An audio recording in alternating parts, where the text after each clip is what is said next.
मैं जब ब्लॉग करता हूँ तो मैं कोशिश करता हूँ कि मेरे ब्लॉग्स लोगों के लाइफ में कुछ वैल्यू ऐड कर पाए। ज़्यादातर लोग जो मेरे ब्लॉग्स देखते हैं वो लोग जानते होंगे कि मैं मतलब जब से YouTube ज्वाइन किया हूँ और कैसी मेरी जर्नी रही है। लेकिन YouTube से पहले मैं क्या करता था वो कम लोगों को थोड़ा पता है। ज़िंदगी में अपन ने पैसे कमा लिए, वहाँ से शुरू करता हूँ कि ज़िंदगी में कमा लिए पैसे जितने कमाने थे। उससे पहले मेरी जो लाइफ थी उसको बताने के लिए सिर्फ एक छोटी सी कहानी है। मेरे डैड और मॉम दोनों वर्किंग थे। उस वक्त हम लोगों को 4 से 5 हज़ार रुपये महीने की कमाई होती थी और उसमें से 2-2.5 हज़ार तो रेंट पे चले जाते थे। पैसे बचते नहीं थे। हम स्कूल जाते थे, मुझे याद है कि दिन के हमें 5 रुपये मिलते थे। उस टाइम 5 रुपये कुछ होता था, मतलब आज के टाइम का 50 रुपये, उस टाइम का 5 रुपये समथिंग है। वैसे घर पे पैसे की दिक्कत थी और एक लाइफ में एक बार ऐसा कुछ हुआ कि ज़िंदगी में ज़रूरत पड़ी कि पैसे कमाना चाहिए। लोग काफ़ी मुझसे पूछते हैं कि तुमने मतलब कैसे किया। वो उसी से एक छोटी सी कहानी है। 2 दोस्त होते हैं, वो आपस में बहुत अच्छे दोस्त होते हैं, मतलब सारी मस्ती साथ में करते हैं, एंड देन खेल कूद और पढ़ाई लिखाई सब साथ में करते हैं। इनफैक्ट इतना सिमिलर होता है कि वो दोनों की एक ही गर्लफ्रेंड होती है। इतनी गहरी दोस्ती होती है उनकी। उसमें से एक दोस्त बहुत आगे निकल जाता है और एक दोस्त एवरेज बन के रह जाता है और दोनों फिर अलग हो जाते हैं एक टाइम के बाद में। कुछ सालों बाद एक जो अनसक्सेसफुल दोस्त है वो अपने सक्सेसफुल दोस्त को देखता है, हैरान हो जाता है कि सब साथ में किया, पढ़ाई लिखाई सब साथ में थी और ये इतना आगे कैसे बढ़ गए। तो दोस्त उसको फ़ोन लगाता है, बोलता है कि मेरे को पूछना है तेरे से कि तूने कैसे किया, मेरे को तेरे सीक्रेट का राज, तेरे सक्सेस का सीक्रेट जानना है, इसके लिए मुझे बता दो। तो वो कहता है कि ठीक है, सुबह 4 बजे तू मुझे मिल बीच के किनारे, माहिम बीच पे, मेरा घर जहाँ पर है वहाँ बीच के किनारे मिल और तुझे मैं तब बताऊंगा। तो वो सुबह सुबह कभी उठता नहीं है, उठ के वहाँ जाता है एंड देखता है कि मेरा उसका दोस्त आया हुआ है, सक्सेसफुल दोस्त। बोलता है कि बता, मैं बहुत मतलब तैयार हूँ और मैं ज़िंदगी में कुछ करना चाहता हूँ यार, एवरेज लाइफ मेरी बहुत हो गई, मेरे को कुछ करना है यार। तो वो कहता है कि ठीक है, थोड़ा पानी के अंदर जा, बिकॉज बहुत ही सीक्रेट वाली बात है, अगर बता दूंगा किसी को पता चल गया तो बहुत दिक्कत हो जाएगी। तो पानी के अंदर लेके जाता है, घुटनों तक पानी होता है। अब कहता है कि चलो ठीक है, अब बता, अब तो बता दे। तो बोलता है कि नहीं, थोड़ा सा और आगे चल फिर बताऊंगा, क्योंकि बहुत ही इंपॉर्टेंट बात है, ऐसे थोड़ी बताऊंगा, सक्सेस की बात है, मतलब राज तेरे को बताने जा रहा हूँ मैं। तो और थोड़ा अंदर लेके जाता है, तब ऐसे यहाँ तक पानी आ जाता है और वहाँ पर ही वो अपने दोस्त का सर, सक्सेसफुल जो दोस्त होता है उसका दूसरे दोस्त का सर पकड़ के पानी में डुबाता है और वो अंदर बहुत तड़प रहा होता है। फिर उसको बाहर निकालता है, फिर डुबाता है और जो अनसक्सेसफुल दोस्त होता है वो डर जाता है कि यार मतलब ये मेरे को राज बताने के लिए आया है या मेरे को मारने के लिए आया है। बोलता है यार मेरे को नहीं जानना है, मैं जा रहा हूँ। तो बाहर निकलता है और ऐसे कपड़े वपड़े पोंछता है। तो उसका सक्सेसफुल दोस्त आके उससे पूछता है कि तेरे को ज़िंदगी में तू जब पानी में डूब रहा था तभी तुझे सबसे ज़्यादा ज़रूरत किस चीज़ की थी? कोई बताएगा किस चीज़ की ज़रूरत थी उसको? सांस की, उसको ऑक्सीजन की ज़रूरत थी। अगर उसको सांस नहीं मिलती तो वो मर जाता। इस तरह से उसके दोस्त ने कहा कि ज़िंदगी में जिस तरह से तुझे अभी सांसों की ज़रूरत थी, उसी तरह से मुझे सक्सेसफुल लाइफ में बनना था। वो मेरा सपना नहीं था, मेरा ज़रूरत था। जब तक आप लोग अपने सपनों को ज़रूरत नहीं बनाओगे तब तक मुझे लगता है कि अचीव करना थोड़ा मुश्किल होगा। तो जब मेरे घर में पैसे वैसे की दिक्कत थी, मैंने सपना नहीं देखा था, वो मेरे को ज़रूरत बन गई थी कि मेरे को करना ही है, मेरे को मुंबई में घर लेना ही है, एंड देन मेरे को गाड़ी चाहिए, ज़रूरत है यार। अभी मुंबई में कब तक मैं लोकल ट्रेन के धक्के खाते रहूँगा? मेरा एक ख्वाब था कि स्पोर्ट्स बाइक लूँगा मैं, ज़रूरत बनानी पड़ेगी इसको। तो मैंने उन सारी चीज़ों को ज़रूरत बनाई और मैंने काम करना शुरू किया। और जब मैं 21 साल का था तभी मैंने मतलब I am the multi millionaire मतलब लड़का बन गया था मैं। मेरे को इकोनॉमिक टाइम से मेरे को ऐसे लोग बोलते भी थे कि आप आओ इंटरव्यू दो। मैं कहता था कि रहने दो, इंटरव्यू दूंगा तो पता नहीं आईटी वाले आ जाएंगे। उन लोगों के नज़र में नहीं आना मेरे को, तो मैं भागता था, सोशल मीडिया से दूर था। और काफ़ी बढ़िया, मतलब 21 साल की उम्र में जो करना था मैंने मेरे को कर लिया। अब उस वक्त जब मैं पैसे कमाने के लिए गया था, उससे पहले मुझे क्रिकेटर बनना था और क्रिकेटर मैं बन नहीं पाया बिकॉज मेरे को बैक में इंजरी हो गई थी, जिसकी वजह से मैं आगे उसको परसीव नहीं कर पाया। मेरे को बनना था जिंदगी में क्रिकेटर और वो मैं नहीं बन पाया। तो उसके बाद क्रिकेटर के बाद जो दूसरा प्रोफेशन था वो था बॉलीवुड, क्योंकि मैं मूवीज़ काफ़ी देखता था। मुझे ऐसा लगता था कि यार मैं एक्टिंग कर सकता हूँ। और मुझे ये भी पता था कि लोग काफ़ी दूर दूर से आते हैं मुंबई में एक्टर बनने के लिए और काफ़ी स्ट्रगल करते हैं। और चूंकि मैं मुंबई से था तो मुझे थोड़ा बहुत आइडिया था कि यहाँ पर इंडस्ट्री में क्या हो रहा है। तो मैंने कहा कि सबसे पहला मुझे चाहिए फॉर्मल एजुकेशन। एक्टिंग को ऐसा लोगों के सामने जाके मैं जो मिमिक्री करता हूँ वो एक्टिंग नहीं है, मुझे इतना पता था। फिल्म स्कूल था, वहाँ पर हर तरह के स्टूडेंट्स थे, उसमें डायरेक्टर्स थे, उसमें सिनेमाटोग्राफर्स थे, एडिटर्स थे, साउंड डिजाइनर थे, सब लोग थे। वहाँ पर एक एक्टिंग वाला बैच भी था जिसमें मैं था। तो जिनको जैसे फिल्म मेकर्स होते हैं उनको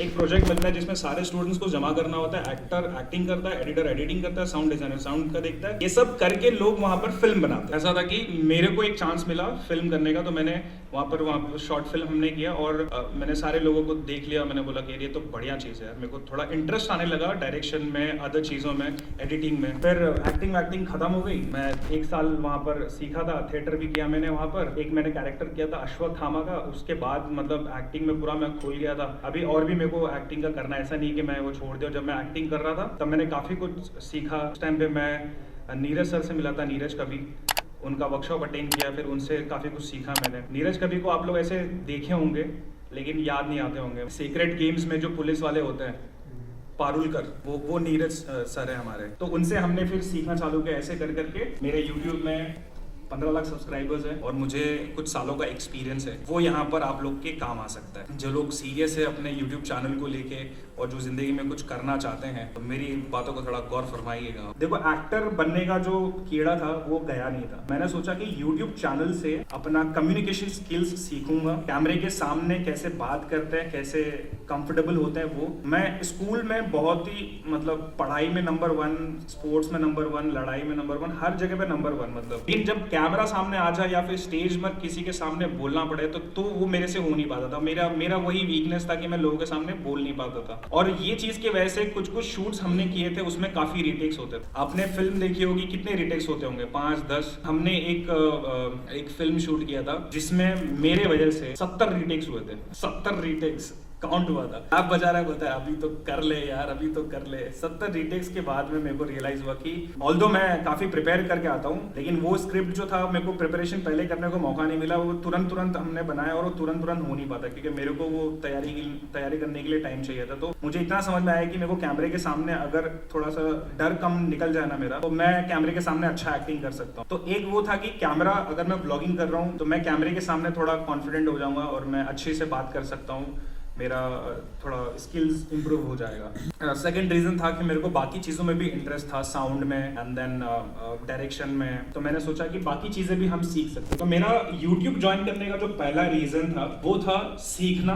दूसरा रीजन जो था वो था कि ट्रैवल वीडियोस ही मेरे को बनाने थे। ट्रैवल करूंगा मैं, ट्रैवल करने का मौका ज्यादा मिलेगा। तीसरा रीजन पैसा था। चौथा रीजन फेम था। ऐसा नहीं है कि मैंने यूट्यूब ज्वाइन किया और उस वक्त मेरे दिमाग में पैसा नहीं था, मेरे दिमाग में पैसा था।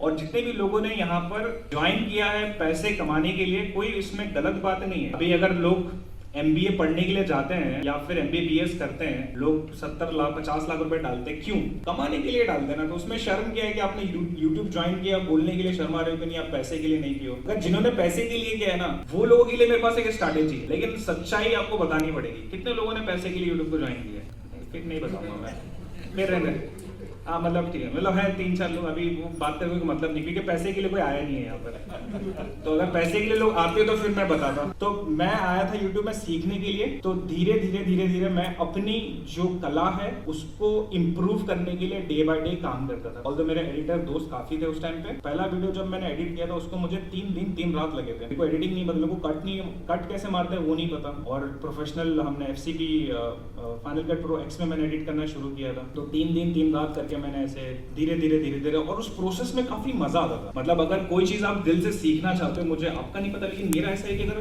कोई चीज को सीखना है और मतलब उसका जो प्रोसेस है, ये करना वो करना है, वो काफी इंटरेस्टिंग होता था मेरे लिए। और जब ट्रैवल करते थे और ट्रैवल करते जब ट्रैवल के ऊपर रिसर्च करते थे, मैं पौंडीचेरी के बारे में रिसर्च कर रहा था। पौंडीचेरी की इतने टुकड़े हैं इंडिया में, मतलब तमिलनाडु के अंदर ही, मतलब यूं समझ लो कि आप जहाँ बैठे हैं वो एक पौंडीचेरी है, यहाँ पर तमिलनाडु है, फिर यहाँ पौंडीचेरी है, और ऐसे पौंडीचेरी बटा हुआ है। फिर एक पौंडीचेरी केरला के पास है, माहे समथिंग करके, माही, वो एक है वहाँ पर पुदुचेरी उसको कहते हैं। तो वहाँ पर पुदुचेरी इतने सारे टुकड़ों में यूनियन टेरिटरी है। ब्रिटिश ने इंडिया पे राज किया था, मतलब इंडिया पूरा ब्रिटिश कॉलोनी था और वो पुदुचेरी फ्रेंच कॉलोनी था, वहाँ पर फ्रेंच लोगों ने राज किया। इतनी इंटरेस्टिंग चीजें शुरू, मतलब अभी तो मैं ये बता रहा हूँ, पहले कोई भी जगह पे रिसर्च करता था, ये प्रोसेस बहुत अच्छा लगता है। कहीं जा रहे हैं, वहाँ के कल्चर को सीख रहे हैं। जैसे लद्दाख जाना होता था, लद्दाख में हम लद्दाख के कल्चर को सीख रहे हैं, देख रहे हैं, मेरे को ये सब चीज अच्छी लगती है। उस टाइम पे प्रोसेस को काफी मैंने एंजॉय किया था। पहला कैमरा मैंने खरीदा था वो अल्फा 6300 सोनी का। साउंड क्वालिटी को लेके कभी मैं कॉम्प्रोमाइज नहीं करता था। अभी कभी कभार कर लेता क्योंकि डेली व्लॉग्स करने होता, वो भी मैंने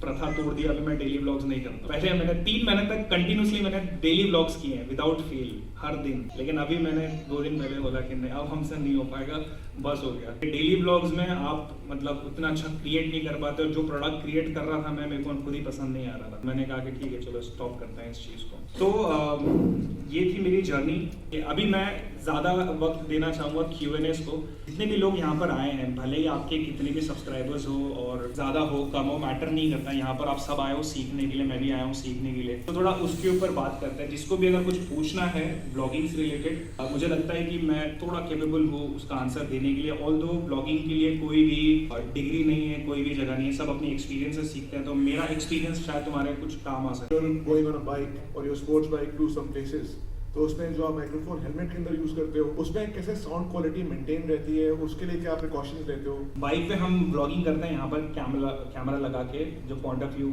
शॉट्स होते हैं वो मोटो ब्लॉग कहा जाता है। तो हम माइक जो होता है ना, वो जैसे ये मुंह के पास माइक है, हेलमेट के अंदर मुंह के पास एक माइक हम रखते हैं। वो माइक है रोड लैवलियर गो, यही है क्या? क्या बात है। तो यही माइक वहाँ पर होता है और वो डायरेक्टली गोप्रो से कनेक्ट हो जाता है। गोप्रो में हमें एक अडाप्टर लगाना होता है। अभी जो मैं गोप्रो यूज कर रहा हूँ वो हीरो 9 है। तो मैंने बाकी माइक भी यूज किया हुआ है, बट जब एक बार मैंने रोड का देखा तो रोड पे नो डाउट, मतलब आंख बंद करके भरोसा कर सकते हैं। थोड़ा महंगा मिलता है, 4-5 हजार का माइक होता है शायद ये। बट कभी कभार क्या होता है ना कि हेलमेट में वेंटिलेशन के लिए जो जगह खुली होती है ना, अगर वो बंद नहीं होगा ना तो वो हवा आता है और खराब करता है। उसका ध्यान रखना पड़ेगा।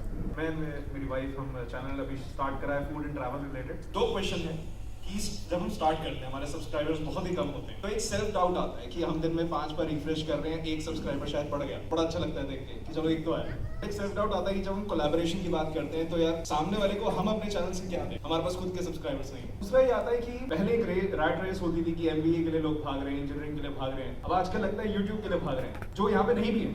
बहुत सारे लोग हैं जो YouTube पे अपना चैनल बना चुके हैं, बना रहे हैं। तो उस रैट रेस से बेसिकली कैसे निकला जाए? आप हो रैट रेस में? तो ये हो, आप हो कि नहीं? मैं भी हूँ, मतलब मैं पार्ट हूँ एक रैट रेस का, मैं उससे निकलना। क्यों ज्वाइन किया आपने? जैसे मुझे लगता है खाना पसंद है तो ठीक है, खाने की वीडियोस हम जाते रहते हैं, ठीक है। पैसे के लिए, सब्सक्राइबर्स के लिए डेफिनेटली पैसे तो चाहिए। शादी हो गई, पैसे चाहिए, मतलब वो रिक्वायरमेंट थी कि हम तो फिर वो आप जो पॉइंट बोल रहे हैं, आपका जो क्वेश्चन है वो वैलिड है। बिकॉज अपने पैशन के लिए, जो लोग कहते हैं कि पैशन के लिए, मेरे को नहीं लगता कोई पैशन वैशन के लिए ज्वाइन करता होगा अभी के टाइम पे। तो पैशन, अपने सब्सक्राइबर और पैसे इसमें है तो थोड़ा स्ट्रैटेजिकली आपको सोचना पड़ेगा। जैसे आपको देखना पड़ेगा कि बाकी लोग क्या कर रहे हैं और आप क्या कर रहे हैं, वो सब चीजों का आपको थोड़ा ध्यान रखना पड़ेगा। तो जैसे डेली ब्लॉगिंग आपने का बंद कर दिया, तो क्वालिटी पे आपको लग रहा था और फोकस करना पड़ेगा। तो यही एक क्वेश्चन आता है कि अब सब लोग ऐसे हैं कि रोज ब्लॉग नहीं बनाएंगे तो शायद चैनल ग्रो नहीं होगा। अब उसमें क्या होता है कि हम ऑब्वियसली अपनी कहीं ना कहीं क्वालिटी से कॉम्प्रोमाइज करते हैं। तो उस मतलब रेस से थोड़ा सा यूनिक कंटेंट बनाने के लिए क्या सोचते हो और आपका क्या फ्यूचर प्लान है? देखो, 2 चीजें हैं। जो लोग पहले से ही जिनको पता होता है कि वो YouTube क्यों ज्वाइन कर रहे हैं, नंबर्स के लिए ज्वाइन कर रहे हैं या फिर नेम के लिए, फेम के लिए, जो भी है, अगर पहले से सेट है, आपको पता है ना, तो आपका काम थोड़ा इजी हो जाता है। जैसे अगर मैंने पैसे के लिए, नंबर्स के लिए ज्वाइन किया होता ना, शुरू में मैं बहुत मनमौजी था। अभी तो मैं नहीं करता हूँ, लेकिन पहले ऐसा होता था कि एक व्लॉग मैंने बनाया और मुझको मजा नहीं है, मैंने नहीं डालूंगा इसको, मैं क्या फर्क पड़ता है। मैं तो चलो 3 महीना डेली व्लॉग किया और क्वालिटी के लिए मैं कह रहा हूँ कि नहीं, अभी थोड़ा स्टॉप करते हैं। बट मैं ऐसे भी लोगों को जानता हूँ जो साल के 365 डेज में 365 व्लॉग्स डाले हैं, क्योंकि उनका विजन क्लियर है कि उनको करना क्या है। अगर आपका विजन क्लियर है तो आपको डेली व्लॉग्स करना पड़ेगा और साथ में आपको क्वालिटी भी मेंटेन करनी पड़ेगी। लेकिन इनिशियली मैं ये कहूँगा कि डेली मत करो, आप काम करो, हफ्ते में 2 व्लॉग 3 व्लॉग डालो। अभी सीखने को ज्यादा वक्त दो, और एक बार जब आप सीख लोगे या फिर ऐसे प्लान कर लो कि 3 महीने बाद मैं डेली करूंगा, लेकिन 3 महीने तक मैं सीखूंगा इसको कि कैसे प्रोसेस को ईजी बनाया जाए, कैसे ब्लॉग का फॉर्मेट हो, कहाँ पर आपको म्यूजिक यूज करना है, कहाँ पर कैसे, तो वो सब पहले प्लान कर लो। बाद में फिर 3 महीने बाद, 4 महीने बाद आप उस पर फोकस करो कि कैसे क्वांटिटी को बढ़ाया जाए। और अगर ब्लॉगिंग करना है तो आपको रेगुलर होना पड़ेगा। ऐसा भी नहीं है कि आपने एक दिन ब्लॉग किया, नेक्स्ट डे नहीं किया, फिर परसों किया, ऐसा नहीं है। आपको डेली ब्लॉग्स करने पड़ेंगे अगर आपको लोगों के साथ कनेक्ट रहना है तो ये बहुत इंपॉर्टेंट है आज के टाइम पे, क्योंकि हमारे जो बड़े बड़े क्रिएटर्स हैं वो सारे लोग डेली करते हैं। अगर उनको बीट करना या उस लेवल तक पहुंचना है तो डेली ब्लॉग्स करने पड़ेंगे, ऐसा मैं मानता हूँ। अगर डेली नहीं भी कर रहे हैं तो भी आपको अपना कंटेंट को इतना क्वालिटी बनाना पड़ेगा कि लाइक लोग देखें। ऐसे भी लोग को देखा हूँ जो एक हफ्ते में एक ब्लॉग करते हैं और वो भी अच्छा जाता है, ठीक है। तो वो चीज़ का थोड़ा आपको देखना पड़ेगा कि आपको करना है तो डेली करना है। कि जैसे आपने बोला डेली ब्लॉगिंग के लिए, तो उसके लिए कुछ टिप्स बताइए कि एडिट हम कैसे थोड़ा सा उसको एडिटिंग टाइम को रिड्यूस कर सकते हैं। और सेकंड मेरा क्वेश्चन ये था कि जैसे नीश स्पेसिफिक अगर यूट्यूब चैनल है तो उस पर क्या हम एडवर्टीजमेंट से ग्रो कर सकते हैं या उस पर भी ऑर्गेनिकली ही चला जाए? क्योंकि नीश स्पेसिफिक के लिए सर ने बताया था कि ऑडियंस कम होती है, तो क्या एडवर्टीजमेंट से हम वो चीज़ कंप्लीट कर सकते हैं या नहीं? मेरे को ऐसा लगता है कि यूट्यूब में ना हम सब्सक्राइबर खरीद नहीं सकते हैं, कमाना पड़ता है सब्सक्राइबर। मतलब आप जब तक एक सब्सक्राइबर कमाओगे नहीं वो तब तक आपको नहीं देखेगा। एडवर्टाइजमेंट करके भी लोगों तक पहुंच सकते हैं बट वो इतना इफेक्टिव नहीं होगा। आज तक मैंने अपने यूट्यूब चैनल को प्रमोट करने के लिए कोई एडवर्टाइजमेंट की नहीं है और मुझे लगता है करना भी नहीं चाहिए, बिकॉज यहाँ पर हम लोगों से कनेक्ट हो रहे हैं और वो कनेक्ट हम पैसे दे के हो सकता है कि लोगों तक रीच आपकी पहुंचे, बट जब पेड वाला होता है तो वहाँ दिख जाता है ना कि पेड वाला है, तो वो पहले ही भरोसा तोड़ देगा कि अरे कुछ ना कुछ उसको बेचना होगा तभी आई है मेरे पास। क्योंकि हम जब भी स्पॉन्सर्ड देखते हैं, जब भी कुछ भी एडवर्टाइजमेंट देखते हो तो मन में यही आता है ना कि मतलब क्या तो कुछ तो आया है, क्योंकि पैसे लगा रही है तो मतलब कुछ ना कुछ पैसे लेके जाएगा, समथिंग ऐसा दिमाग में थॉट आता है। तो ऑर्गेनिकली करो, आप टाइटल कीवर्ड पे ज्यादा ध्यान दो कि लोगों तक अगर पहुंचना है। जैसे मैं जब कोई भी चीज के बारे में सर्च करता हूँ, एग्जाम्पल के लिए अगर मुझे कुछ नई चीज सीखना है, स्टॉक मार्केट या फिर कोई अलग, मैं जब सर्च करता हूँ ना, मैं उस वक्त जब वीडियो के रिजल्ट्स आते हैं उस टाइम में मैं ये नहीं देखता हूँ कि इसके सब्सक्राइबर कितने हैं, मिलियन है तभी मैं इसका वीडियो देखूंगा, ऐसा नहीं है। आपका वीडियो अच्छा है ना, बड़े से बड़े क्रिएटर भी आपको देखेंगे क्योंकि आप वो यूजफुल इन्फॉर्मेशन दे रहे हो और आज भी लोग सीखने के लिए हैं यूट्यूब पे, तो वो चीज का ध्यान रखो। मैं तो एडवाइस नहीं करूंगा कि पेड प्रमोशन आप करो। सेकंड चीज, आपने जो पहला क्वेश्चन पूछा था कि एडिटिंग का टाइम रिड्यूस करने के लिए, वो करते करते ही आएगा, बट ये चीज ध्यान में रखो कि जो चीज जरूरी है उसी को रखो और एक्स्ट्रा जो ट्रांजिशंस होते हैं, जो ऐसे अलग से जो झिलमिल बनाने की लोग कोशिश करते हैं, वो जरूरत नहीं है। साइकोलॉजिकली सोचो कि हाँ ये चीज लोग इंटरेस्टिंग बनाने के लिए आप जो डेड पॉजेस हैं उसको कट कर सकते हो, और जहां पर थोड़ा बोर हो रहा है तो उसको ठीक करने के लिए क्या कर सकते हो, बस उतना ही दिमाग लगाना है, ज्यादा कुछ है ही नहीं। आर्या, आप देखते होंगे मेरे ब्लॉग में आर्या है, तो वो कैमरा हैंडलिंग करता है और रफ कट मारने के लिए वो होता है, बट जो फाइनल कट होता है, जो स्टोरी टेलिंग करनी होती है, वो मुझे ही करनी होती है। ये एक ब्लॉगिंग ऐसी चीज है जो आप किसी एडिटर को भी हायर करोगे ना, आपका काम बढ़ जाएगा, अनटिल अनलेस अगर आपके एडिटर के साथ सिंक ना हो। तो जो भी ब्लॉगर्स हैं, मेरे को नहीं लगता वो किसी एडिटर को हायर करके भी डेली व्लॉग्स कर पाएंगे, बिकॉज वो कुछ और ही स्टोरी दिखा देगा। जब हम व्लॉग शूट करते हैं तो एक स्टोरी होती है, जब एडिट पे आते हैं तो स्टोरी चेंज होती है। आपको कौन सी स्टोरी रखनी है वो आपको देखना है, तो आपको एडिट करना पड़ेगा। मैं करता हूँ एडिट यार। एडिटिंग मेरी सॉर्टेड है बिकॉज मैं 8th क्लास से एडिटिंग कर रहा हूँ। The problem is the amount of time you shoot your footage for and what exactly do you shoot. Because अक्सर मेरे साथ क्या होता है, एंड आई गेस आप लोगों के साथ भी होता होगा, जो लाइक ट्रैवल व्लॉग, स्पेशली जो मोटर व्लॉग्स वगैरह बनाते हैं, एक इवेंट है लेट्स से, अब मेरे दिमाग में नहीं है उस इवेंट में एक्जैक्टली क्या क्या होता है। At the end of the day I often repeat my line in the vlog जब मैं बोल रहा होता हूँ, and the second problem that I face is at the end of the day there is just too much footage and when I start cutting things down I'm like यार ये भी निकल जाएगा, ये भी निकल जाएगा। आपको ऑन द अदर हैंड जब मैं वीडियो स्टडी करता हूँ, आपके एडिट्स में एक प्रॉपर फ्लो आप मेंटेन रखते हैं एंड आपकी क्लिप्स बहुत प्रिसाइज होती है, स्पेशली जब आप जे कट्स मारते हो, बहुत प्रिसाइज मारते हो। हाउ डू यू डिसाइड कि यार आप कितना शूट करोगे? जैसे आप मोटर व्लॉग करते हो, 1 घंटा नहीं जा रहे हो, आप पूरा 1 घंटा नहीं शूट करते, इट्स लाइक 30 सेकंड्स होता है वो आपके व्लॉग में। How do you pre plan that exactly कहाँ कितना फुटेज शूट करोगे, उसके लिए क्या पॉइंटर्स आप दिमाग में रखते हो? देखो, तुमने यहाँ पर जे कट का नाम लेके सॉल्व कर दिया। अगर ये क्वेश्चन का आंसर मैं नहीं भी दूंगा ना, फिर भी तुम पता लगा लोगे। तुमने जे कट पता लगा लिया, एल कट पता लगा, तो तुम्हें भी बाकी सारी चीजें भी पता लगा लोगे खुद से। तो ये जो एटीट्यूड इनके अंदर है ना, अगर ये एटीट्यूड सबके अंदर है ना, तो कोई क्वेश्चन के आंसर देने की जरूरत ही नहीं है। लेकिन क्या होता है कि हम फिर भी लोगों से सीखना चाहते हैं, तो पूछते हैं। तो मैं बताता हूँ, 10 मिनट का व्लॉग बनाना है। इस जगह पे अगर मैं अभी व्लॉग कर रहा होता, इस जगह पे मुझे 30 सेकंड से 1 मिनट के अंदर बात कर, उससे ज्यादा अगर हुआ ना तो मैं काट के निकाल दूंगा। 10 मिनट के व्लॉग के लिए मुझे 10 लोकेशन चाहिए या 10 एंगल चाहिए। कभी कभार क्या होता है, दोस्तों में बात करते हैं ना, थोड़ा ज्यादा हो जाता है, फिर ऐसे दिल पे पत्थर रख के काटना। बट फुटेज निकालने में ज्यादा सोचो मत, निकाल दो। तुमको लग रहा है कि वो इंपॉर्टेंट है, लेकिन एक जगह पे एक ही लोकेशन पे अगर तुम 3 मिनट बात करो ना, बोर हो जाता है। फट से लोकेशन चेंज कर लो या फिर कैमरा एंगल चेंज कर लो या कुछ ना कुछ इंपॉर्टेंट कंटेंट में अगर मजाक है या फिर कुछ अलग कुछ हो रहा है, तुमको लग रहा है कि नहीं ये इंटरेस्टिंग है, उसको रखो। लेकिन मेरा जो रूल है ये कि 1 से 1.5 मिनट उसके बाद एंगल चेंज होना ही चाहिए, नहीं तो फिर वो बोर लगने लगेगा। एंड उसके बाद में अभी तुमको इतना पता है कि 11 मिनट का व्लॉग बनाना है, तुम्हें कितने एंगल चेंज करने हैं, तो वहां पर थोड़ा चीज सॉर्टेड हो जाता है। और जब एडिट करते हैं तो वही सेम चीज होता है, ये लोकेशन पे कितना शूट हुआ है, कितना शूट हुआ है, बाकी पार्ट जो है उसको निकाल। और फुटेज को इंटरेस्टिंग बनाने के लिए मैं डेड पॉजेस भी रखता हूँ। लेकिन अभी मैं एक नया एक्सपेरिमेंट करने वाला हूँ। एक मैंने नेटफ्लिक्स पे मूवी देखी थी, और जितना भी मैं अपने ब्लॉग में एडिट के थ्रू डालता हूँ ना, वो नेटफ्लिक्स से ऐसे लेके आता हूँ और यहाँ डालता हूँ। तो इंस्पिरेशन नेटफ्लिक्स, डिस्कवरी, ये सब जो चैनल होते हैं, मैंने एक मूवी देखी थी उसमें द किंग, ठीक है। तो वो पहली ऐसी मूवी है जो सोचने में डाल दिया। एग्जाम्पल के लिए जब मैं थिएटर कर रहा था तब नीरज सर ने कहा था कि जब कट होता है उसके बाद एक्टर्स का एक स्थायी भाव निकलता है। वो स्थायी भाव जो होता है वो बहुत नेचुरल होता है। तो डायरेक्टर कट कहता है लेकिन सिनेमाटोग्राफर उसको कट नहीं करता है, उसके अंदर देखने के लिए कि क्या स्थायी भाव निकलेगा। तो कैमरा एंगल, मतलब अभी एग्जाम्पल के लिए मैंने आप लोगों को समझाया, तुम्हारे क्वेश्चन का मैंने आंसर दिया, एंड मैं कहूँगा थैंक यू। और कैमरा ऐसे ही है, थैंक यू होने के 12 सेकंड तक ऐसे ही है। तो वो किंग मूवी में वो का ना ऐसे ही है, कोई भी डायलॉग बोल रहा है, वो कोई लाउड एक्सप्रेशन नहीं है, बस कैमरा वहां पे है। और वो चीज मैंने नहीं देखी और वो मैं ट्राई करूंगा। तो मैं अभी आपको कह रहा हूँ कि डेड पॉजेस हटा दो, लेकिन वो बहुत बड़ा पॉज है, तो वो मैं एक्सपेरिमेंट करके देखता हूँ। अगर वो ठीक चला तो फिर तुम लोग यूज करना, बाकी तो जितने भी पॉजेस होते हैं वो हटा दो। ब्लॉग को थोड़ा फास्ट बनाने की कोशिश करो, जितना फास्ट हो सके। नहीं, लेकिन आप देखे होगे कि मैं थोड़े नौटंकी ज्यादा करता हूँ, तो कभी कभी एक्सप्रेशंस मेरे आते हैं, रख देता हूँ।